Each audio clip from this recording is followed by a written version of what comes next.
En el día de hoy quiero compartir una reflexión de algo que viví hace tiempo, porque me he dado cuenta que cuando alguien comparte algo entre hermanas o también amigas, es fácil para nosotros como mujeres y mamás aconsejar para ayudar en alguna manera.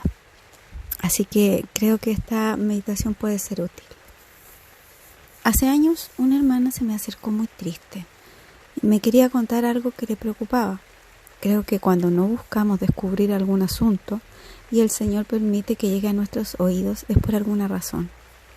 Ella insistió. Cada vez que estas situaciones llegan a mí, le ruego al Señor inmediatamente que me ayude con mis palabras. Me dijo, me siento alejada, fría, ya no estoy leyendo la Biblia ni estudiando la palabra. Mientras me hablaba, vi en su mirada que en realidad estaba diciendo, estoy muy mal, ayúdame a sentirme mejor.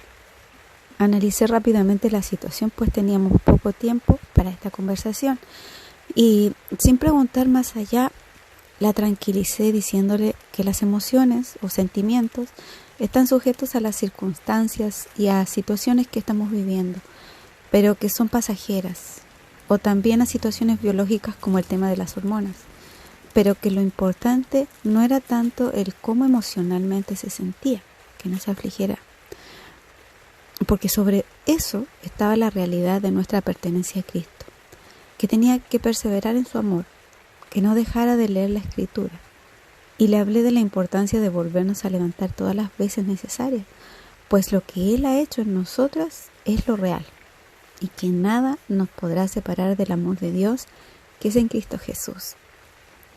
Bueno, todo esto es cierto, pero llegando a la casa y pasar los días, seguía una inquietud en mí que no me dejaba tranquila.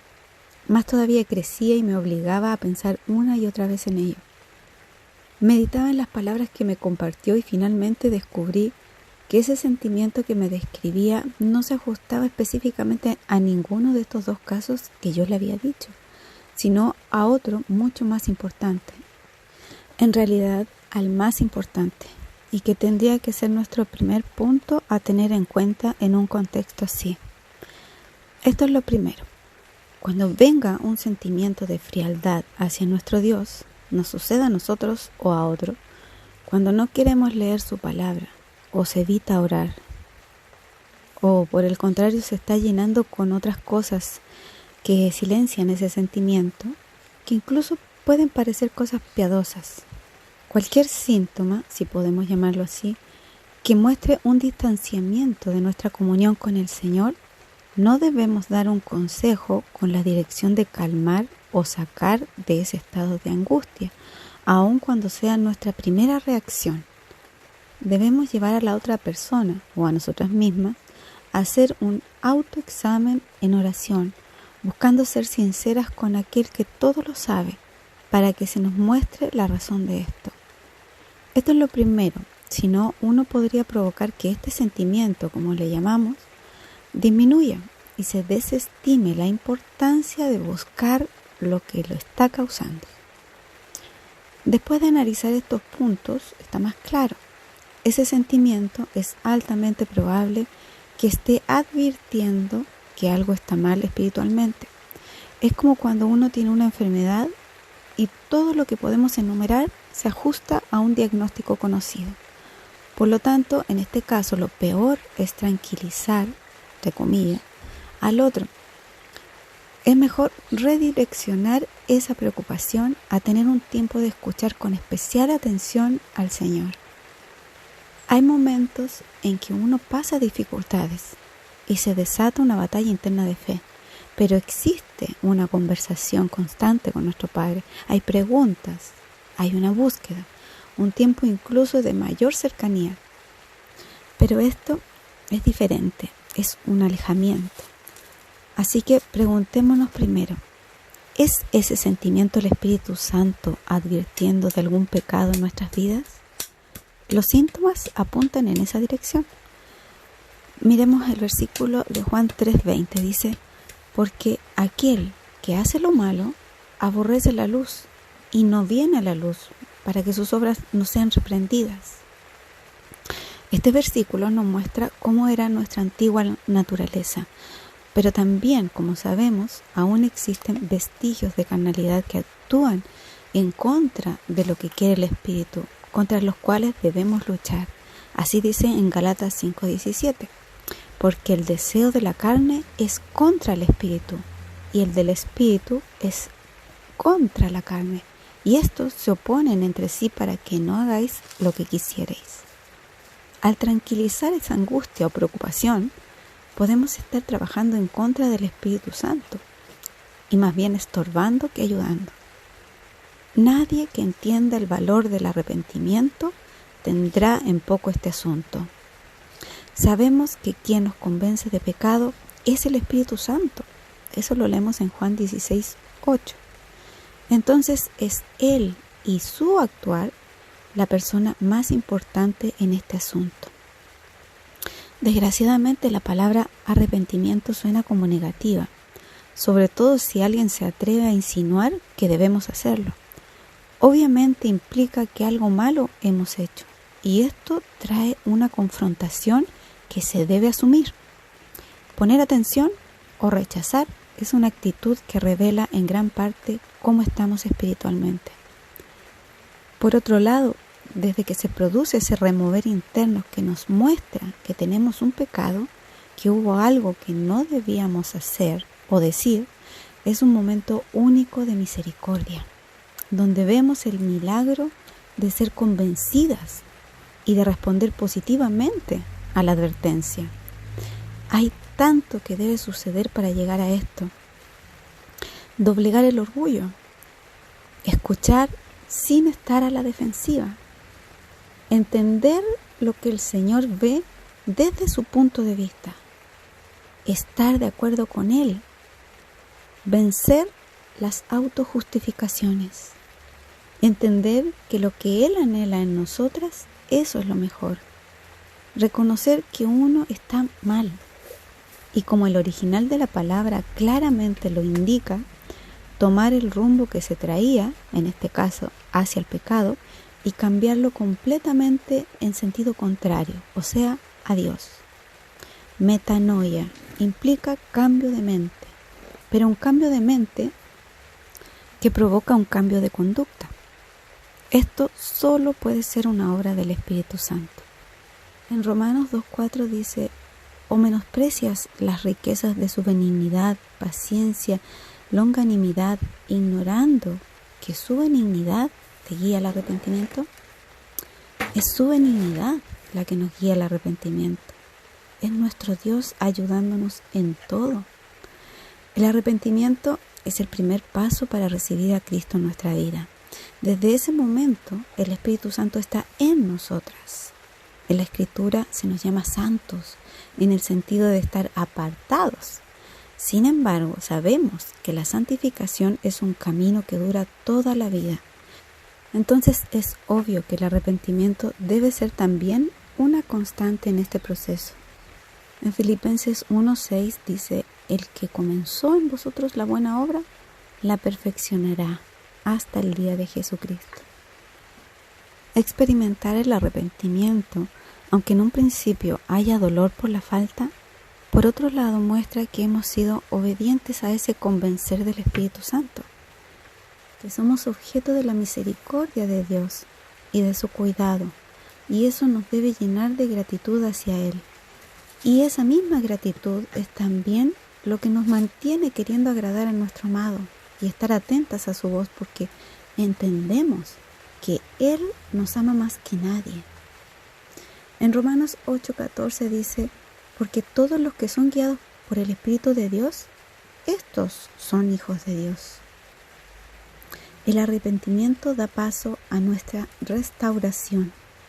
En 1 de Juan 1:9 leemos: si confesamos nuestros pecados, Él es fiel y justo para perdonar nuestros pecados y limpiarnos de toda maldad. Al confesar, entonces, suceden dos cosas tremendas.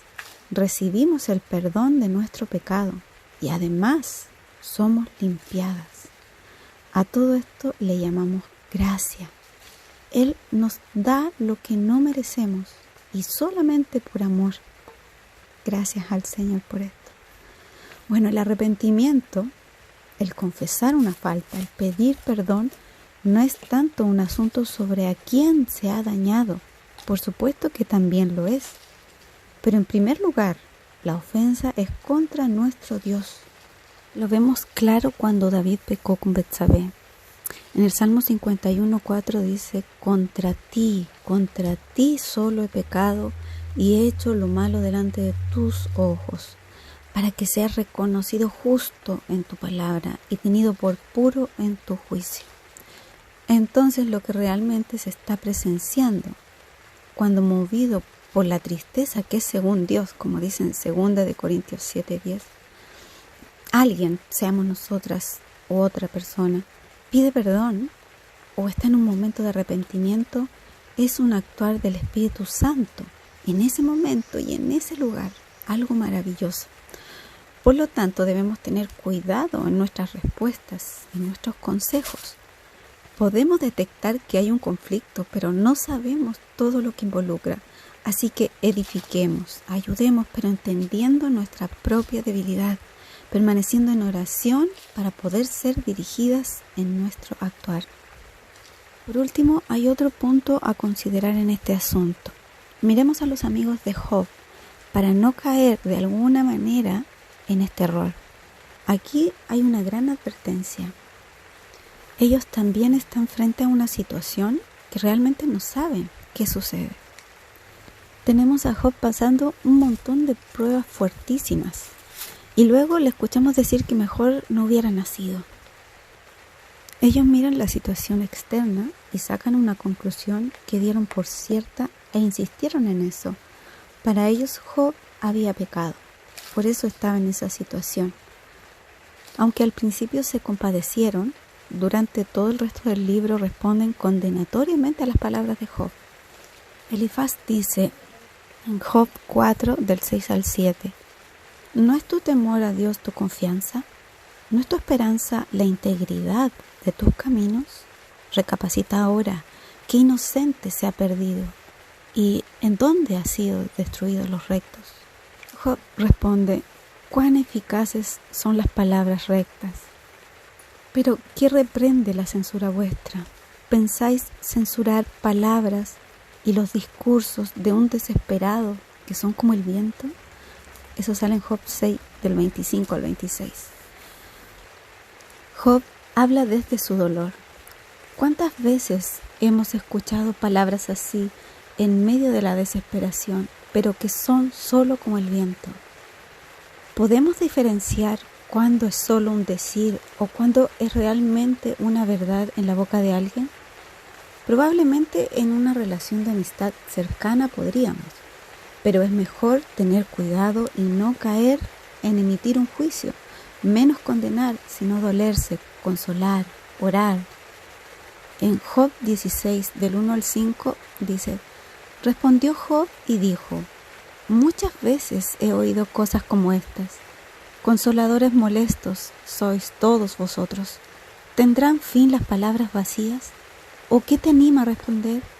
También yo podría hablar como vosotros, si vuestra alma estuviera en lugar de la mía. Yo podría hilvanar contra vosotros palabras y sobre vosotros mover mi cabeza. Pero yo os alentaría con mis palabras y la consolación de mis labios apaciguaría vuestro dolor. Este es el corazón de Job. Dice una cosa, pero al momento reflexiona en que en realidad no lo haría. Que él diría palabras que calmen el dolor en vez de ser un dolor extra para el que sufre como fueron sus amigos para él. Terminando el libro de Job leemos en Job 42 del 7 al 8.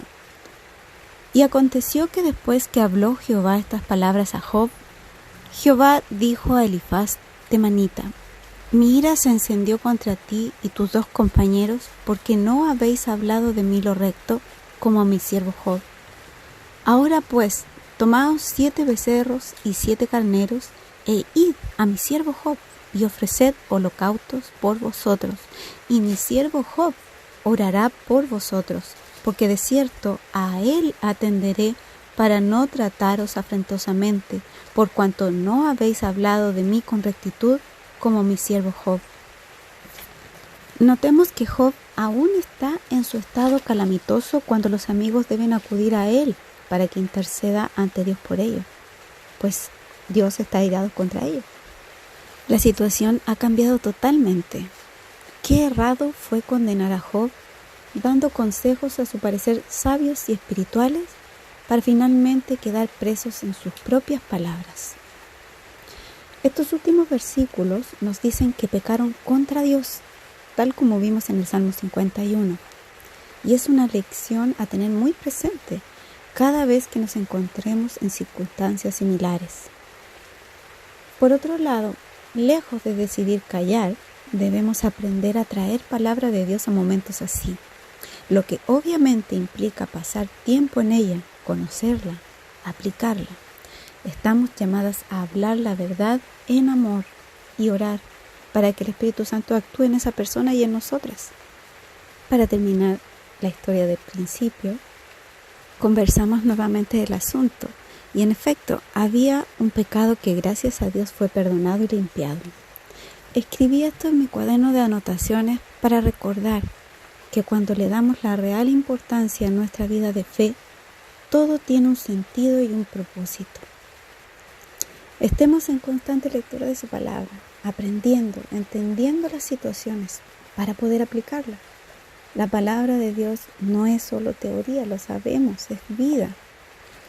Así que el Señor nos ayude. Te mando un gran abrazo y muchas bendiciones.